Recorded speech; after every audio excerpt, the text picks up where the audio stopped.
mtsikana wokongola mukumuonayu anaphedwa ndi mwamuna wake komanso azibambo ena awiri mwankhanza kamba kuti sankalongosoka ali pabanja, ndipo kenako ndipomwe mutadziwe zoti mukukhazikika pabanja muja muli mdaliso waukulu zedi. Komano mafunso nkumati, zinatani kuti mtsikana ameneyu afike pophedwa chotere? Mtsikana ameneyu ndi ndani? Nanga zinatani kuti mpaka achite kumupha mwankhanza chonchi? Nanga ano wakuphayo moyo wake wa tsiku ndi tsiku umamuyendera motani?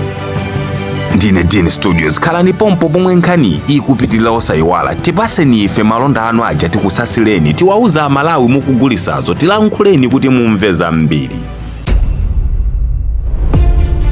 Mtsikanayu dzina lake ndi Hina Taleja wa zaka 30 zakubadwa, ochokera dera lina ku India. Hina ndi mwana yekhayo mu banja la makolo ake awiri omwe anali ovutika zedi. Komano Hina ameneyu asanafike pophedwa chonchi iyeyonso nayenso poyambapo anabadwa zabwinobwino monga muja mwana aliyense abadwira nkumakula. Ndipo Hina kamba kuti anabadwa yekha, makolo ake amamukonda kwambiri ndipo amamupangira china chilichonse chomwe iyeyo wafuna. Hina anali okongola kwambiri ndipo iyeyu amakonda kuvala komanso makhalidwe ake amapanga ngati munthu ochita bwino choncho. Ndipo iyeyunso anali ndi maloto ofuna kuti ngati anabadwa mu banja lovutika ndiye kuti iyeyo asazakhalenso kusogoloko ovutikayi, azakhale munthu olemera. Izi zinkampangisa Hina kuti azicheza ndi ana okhawo ochita bwino kwawoko, kuti mwina timaperefyumu ta ulemerero naye nkumamukhuza nawo. Kenako Hina anayamba kutayilira ndipo kamba kuti bambo ake anali atamwalira iyeyu amangopanga china chilichonse chomwe angakonde mosaopa munthu. Kenakonso anayamba kugwira ntchito kubala, ndipo iyeyu anali osankhika kwambiri muzochitika poyerekeza ndi anzake omwe ankagwira nawo ntchito kamba kamavalidwe komanso confidence yake yomwe anali naye. Anali munthu opanga maubale ndi anthu ochuluka zedi, ndipo kamba kadyera ankapanga maubale ndi anthu okhawo omwe ali ndi ndalama. Anayamba kumagonana ndi amuna osiyanasiyana bola ali ndi waleti yofufuma. Komano nkhani yonse inayamba mammawa pa 5 July 2017 pomwe apolisi akukokoraji analandira foni kuti kwapezeka mtsikana wakufa mbali mwa msewu kumudzi wina. Ndipo apolisi mothamangira nthawi atapita kumenekoko anapeza anthu ambirimbiri osachepera 100 pamalopo. Ndipo apolisi atapanga cheki anapeza kuti mtsikanayu anachita kuomberedwa pa chipumi, ndipo atamusecha sanapeze kena kalikonse komuonesa kuti iyeyu ndi ndani ndi wakutiko. Ndipo apolisi atafunsa anthu omwe anawapeza pamalopo, anthuwa anati nawonso sakudziwa kuti mtsikana ameneyo ndi ndani komanso ndochokera kuti. Apolisi anapititsa thupi ku chipatala ndipo anadikirira kwa masiku okwana 4 kuti mwina achibale ena ake apereka ripoti loti m'bale wawo sakupezeka. Koma olo wachibale mmodzi yemwe anabwera kuzanena za kusowa kwa mtsikanayo. Kenako iwo anapanga mwambo wa maliro nkuyikidwa popanda achibale ena aliwonse. Ndipo apolisi anakhala akudikirira kwa 2 weeks popanda aliyense ofunsa za munthuyo. Ndipo izi zinapangisa apolisi kuyamba kafukufuku okha, ndipo iwo anapanga upload chithunzi cha mtsikanayo pa Facebook. Ndipo kenako anazalandira foni kuchokera kwa munthu osaziwika kuti mtsikanayo dzina lake ndi Hina Taleja. Apolisi anapeza kuti Hina Talejayo anali ndi FB account pomwe panali nambala yake yomwe apolisi atayiyesa inali isakupezeka. Ndipo iwo anapanga check call yonse ya nambala imeneyi, anapeza manambala awiri omwe anayimbirana nawo komaliza komanso ndi location yake. Izi zinapereka picture yeniyeni ya dera lomwe iyeyu amachokera. Ndipo apolisi anayamba kufufuza door by door delalo, ndipo anapeza komwe Hina ankakhala.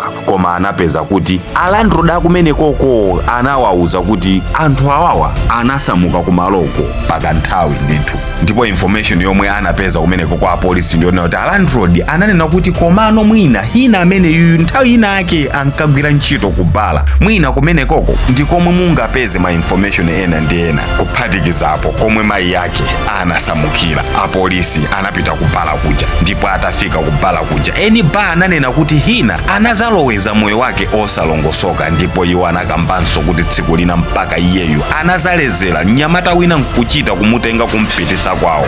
Apolisi analunjika kwawo kwa Hina ndipo atawauza amayi ake anali osweka mtima. Inu mukudziwa kholo mwana oti anamvera kupweteka anayamba kulira, ndipo mukulira kwawoko ananena kuti wapeza chomwe amachifuna. Ndipo apolisi atawafunsa kuti masiku onsewa iwo samapanga bwanji ripoti la kusowa kwa mwana wawo, amayiwo sanayankhe kanthu. Apolisi atafufuza manambala awiri aja ankalumikizana nawo aja, imodzi inali ya Adinani Khan komanso inayo inali ya Muhammad Klaus. Ndipo apolisi atapita ku nyumba ya anyamatawa anapeza kuti onse kunalibeko, ndipo mphekesera inamveka kuti anathawira kupita ku Mumbai. Apolisi analunjikanso ku Mumbai koma sanawapeze, ndipo anabwererako choncho. Masiku angapo atadusa, apolisi analandira foni kuti anyamatawa aonedwa mbali ina yake. Ndipo apolisi atapita kumene koko anapeza anyamata atatu, ndipo anagwira mmodzi, awiri wankuthawa. Munthu amene anamugwirayo anali Adnan Khan, yemwe atafufuzidwa anapezeka kuti anali mwamuna wake wa Hina. Ndipo iwo anakwatirana mu chaka cha 2015 koma kamba kakusiyana zipembezo makolo ambali zonse sanagwirizane nawo ubalewu.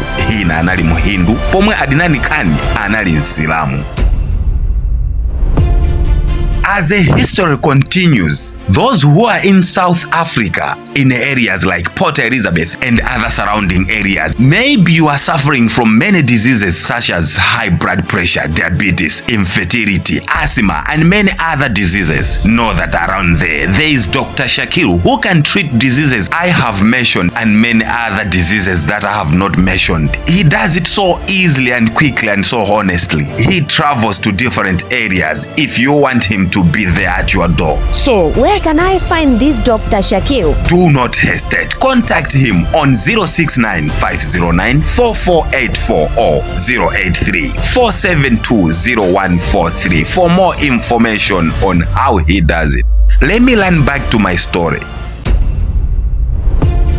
Izi sizinapangisa awiliwa kusiyana anakwatira nabe mongobisa manga chabe. Hina analowa Chisilamu ndi kumakhala, ndipo anakhala chaka chimodzi mwamtendere koma kamba kakuononga ndrama kosayenerera komwe Hina amapanga. Inu mukudziwa ukakhala wachokera povutika ndi kuzazipezerera ndrama zomwe sunazikhesere thukuta. Choncho awiriwa anayamba kusakhalirana bwino, ndipo izi zinapangisa Hina kubwerera kwawo kwa mayi yake. Ndipo patatha chaka Adinani anakwatiranso mkazi wina, zomwe atamva Hina sanagwirizane nazo, ndipo iye anakamutsekulira mlandu Adinani kamba kuti ligale anali asanasiyane tikukamba pa mapepa alano sopano. Koma Adinani anapepesa kwa Hina ndi kumupempha kuti athetse mulandu, ndipo iye athetsa banja linalo. Kenako Hina anatenodi koma Adinani sanathetse banja lija, ndipo Hina anayamba kuopseza Adinani kuti amupitisanso ku khoti. Ndipo Adinani anapanga plan pamodzi ndi anzake ena awiri zomuyitana Hina ku dina, ndipo zinatheka. Tsikuli linafika, Hina anasanzika kwawo kuti akupita ku Delhi, ndipo anakumana ndi Adinani pamodzi ndi anzake awiri. Anayamba kumwa mowa, kenako anapita ku restaurant anakadya komanso kumwa zambiri kumene koko. Ndipo pobwerera Adinani pa njira anayimisa galimoto popanda manyumba ndi kumutulusa Hina kumuuza atuluke. Hina anakuwa koma opanda omupulumusa, ndipo Adinani anamuombera Hina pa chipumi. Kufa kwa Hina nkukhala komweko, filimu nkukhala yamuthera pamene popo. Apolisi anamumanga Adinani pamodzi ndi anzake ena awiri aja anachita nawo chipongwe aja, ndipo onse pamodzi anagamulidwa kupita ku ndende kwa zakazaka. Moyo wawo nkuthera ku ndendeko, osayiwala pa mapeto pake kupanga share nkhani.